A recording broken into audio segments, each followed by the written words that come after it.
Rick Flanigan, 1 minute.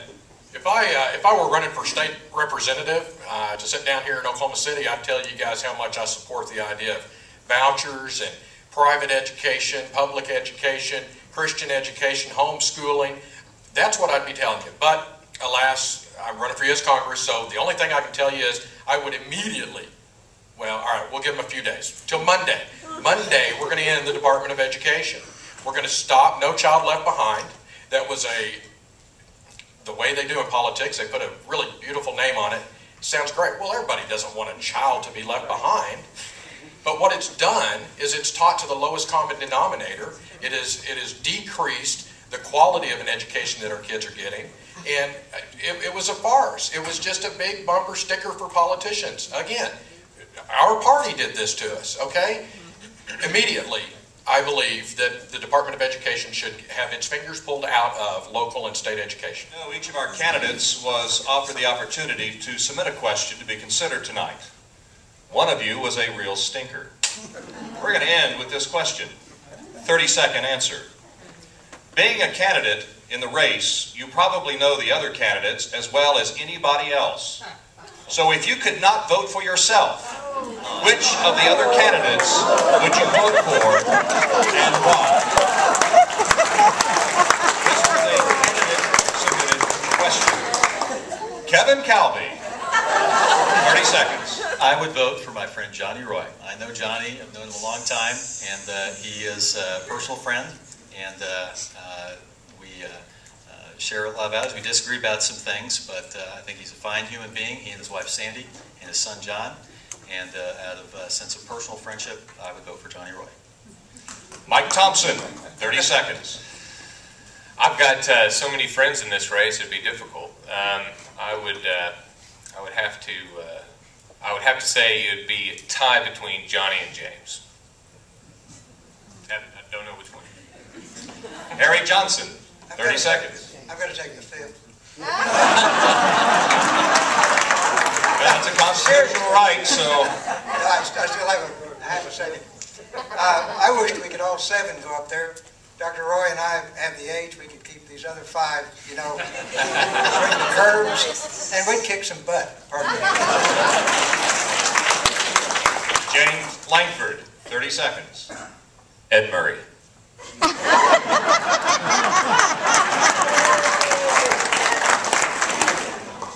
I think you've given the opportunity. I didn't get my paperwork in time, so... Yeah, I understand. You missed the deadline on it, but of all those that are up here, I think you do a fine job as well. So how's that for placating?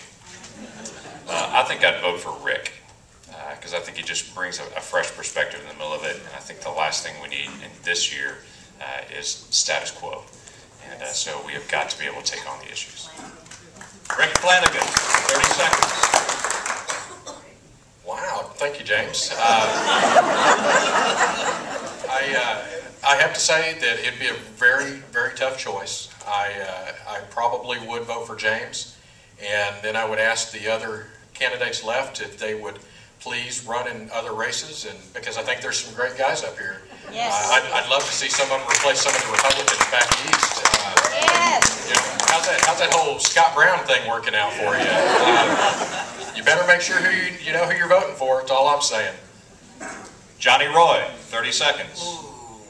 I'm honored to meet each one of the candidates here, and I'm a very friendly guy, and I don't have a single enemy, and I just don't want to blurt anything because I like them all. I really.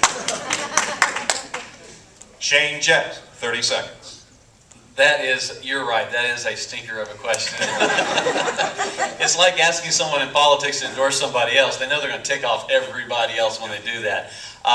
You know, I guess the only surprise in this race for me, whenever we were seeing who was all going to run and everything, I got to know everybody, got to meet with them personally, worked with them on a couple occasions, two of my colleagues, and I've really enjoyed meeting with Rick Flanigan and his wife. We talked hours after the debates. But the one who I didn't know was going to be the race was Harry Johnson. And I've just been delighted, so I'm going to say time kept me from saying.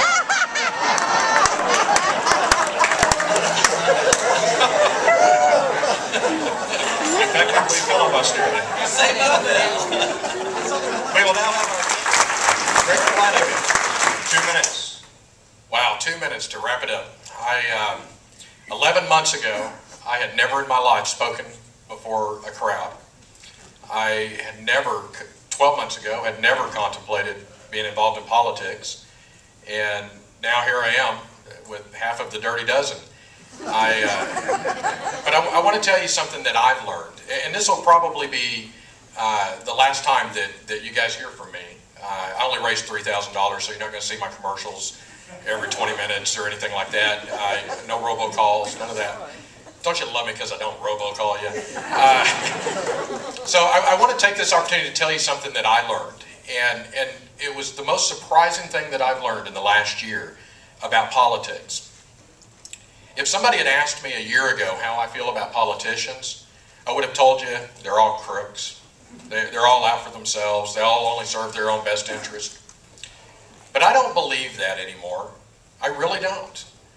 Now, the joke is that I know it, but the truth is that there really are some good people in politics. I've met a lot of candidates that I would have never met not being involved in politics. I've gone to every stinking forum and speech and what have you, and I've heard it all over and over and over. And I want to tell you, take the opportunity to get to know your candidates as well as you can, because there really are some great people who are really doing it for the right reason, because they want to serve, they want to be a part of something bigger than themselves. There are guys at this table who really have your best interest at heart. Now, of course, there's a little bit of ego and what have you involved in that too. There has to be. To get up in front of a crowd and tell somebody how great you are, my gosh, that's been the toughest part for me, really. I'm not used to the bragging part. There's going to be a debate next week, I guess. I'm not invited, so you guys probably won't hear from me again. So I want to take the opportunity to thank you guys for listening to me, giving me the respect that I certainly didn't deserve.